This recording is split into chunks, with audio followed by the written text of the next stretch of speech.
Well, you didn't really expect Hillary Clinton to go away, did you? Well, she didn't, and today she delivered a commencement address at Wellesley College, where she went. Surprisingly, she gave the address herself rather than sending John Podesta to give it for her. Oops, sorry, a little election night joke. What she said may be as well as it might be considered a preview for her next run for something. Watch. We were furious about the past presidential election of a man whose presidency would eventually end in disgrace with his impeachment for obstruction of justice. After firing the person running the investigation into him at the Department of Justice. Well, of course, the other cable stations love it so much that almost none of them have corrected Hillary Clinton by pointing out that, contrary to her claim, Nixon was never actually impeached for obstruction of justice. Perhaps she confused him with her husband, who was. But that was not her only shot at Trump. There is a full-fledged assault on truth and reason, drumming up rampant fear about undocumented immigrants, Muslims, minorities, the poor. Some are even denying things we see with our own eyes, like the size of crowds. Meanwhile, the former candidate also gave an interview to New York Magazine, conducted by fawning abortion activist Rebecca Traister. Whoa, what a puff piece it was. But interesting, throughout the whole thing, Clinton never says word one about her own culpability for losing the campaign. Instead, she spread the blame elsewhere. At one point, she says, quote, "What I was doing was working. I would have won had I not been subjected to the unprecedented attacks by Comey and the Russians, aided and abetted by the suppression of the vote, particularly in Wisconsin." That's right, she didn't visit Wisconsin once during the general election, but her poor showing there was because of voter suppression, the Russians, and Jim Comey, also sexism. She also makes the bold, and by that we mean deranged, claim that, quote, "We're up against an even greater domination of the media by the right." Because, you know, you've noticed that recently. Really, the press is dominated by the right. It's unbelievable. They control everything. Are you ready for Hillary to run again? Will she have anyone left to blame by the time that campaign is over? Crystal Ball may know. She's a Democratic strategist and former congressional candidate, and she joins us tonight. Crystal Ball, thanks for coming on. I was sympathetic to Hillary, kind of. I'm always sympathetic to people who lose and are humiliated, until I read this piece in New York Magazine, which is like deranged. And in it, she blames, quote, voter suppression for losing a state that she never bothered to visit. I don't know any Democrats who believe that's true. Why would she say something like that? Well, I think she has definitely been trying to explain her loss, and she says things like, "I take responsibility," but then she also does want to shift the blame to things like voter suppression and James Comey and the Russians. So, I mean, I actually agree with you a lot on this, Tucker. I do think that it's possible to say, look, maybe if Jim Comey handles things differently at the end of the campaign, maybe things do go a different way. But ultimately, Donald Trump did not run an amazing campaign. He was not an amazing candidate. He was highly polarizing, and when Election Day came, a majority of Americans were saying he's unfit for the presidency. Hillary Clinton should have been able to win and should have been in a position to win, even with the slings and arrows of Russia and Jim Comey, et cetera. I talk a lot about this, actually, in my book, Reversing the Apocalypse.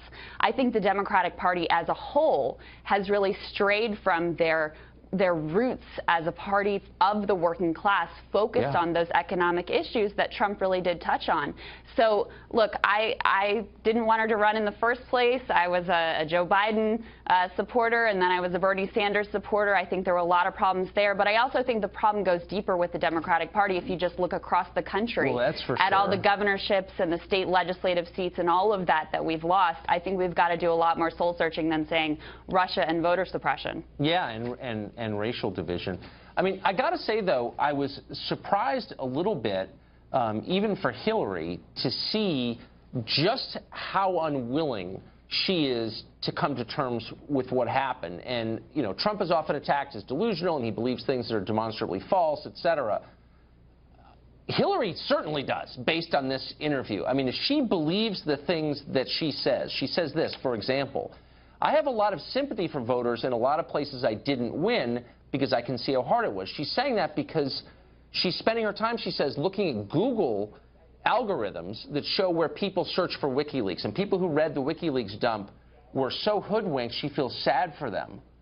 I mean, that's crazy. The WikiLeaks dump was real. I mean, whatever you think of the dump, like, a normal person wouldn't say something like that. Do you think?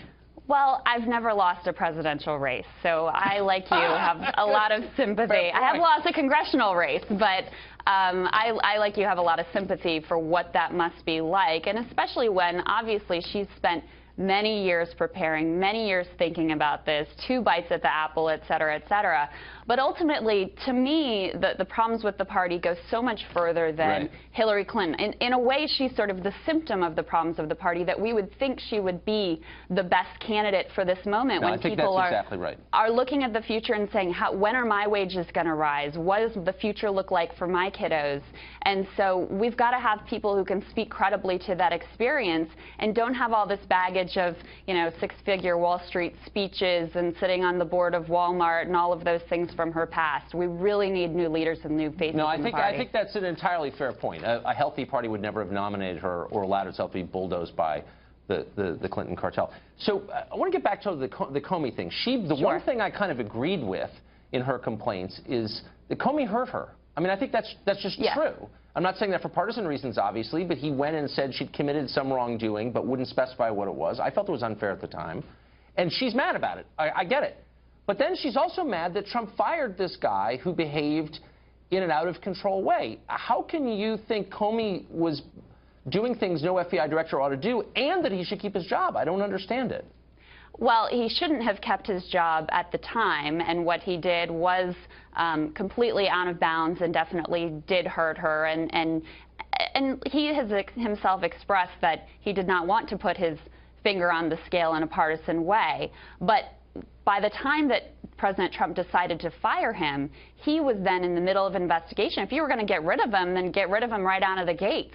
Not when he's already into this investigation, and not after, by the way, that you've said you want his loyalty, and also, by the way, maybe lay off of Michael Flynn. I mean, that's what makes it inappropriate here. I half agree with you that the president should have canned him day one. It was obvious to everyone watching there was something weird about Jim Comey. He would get up his high horse and couldn't dismount. But if he's bad for the country in January, he's bad for the country in April and May. So, like, why can't Democrats just celebrate the removal of a crummy FBI director? It seems pretty simple. I wish it was that simple, Tucker. I really do. But when you're in the middle of an investigation involving the president and his campaign, you can't help but feel that this was an effort to put pressure on the organization, to pressure Jim Comey. There's just a lot of questions around the way that firing happened. Well, it certainly didn't work. Whatever the intent. Crystal, thanks for joining us tonight. I appreciate it. Always great to see you, Tucker.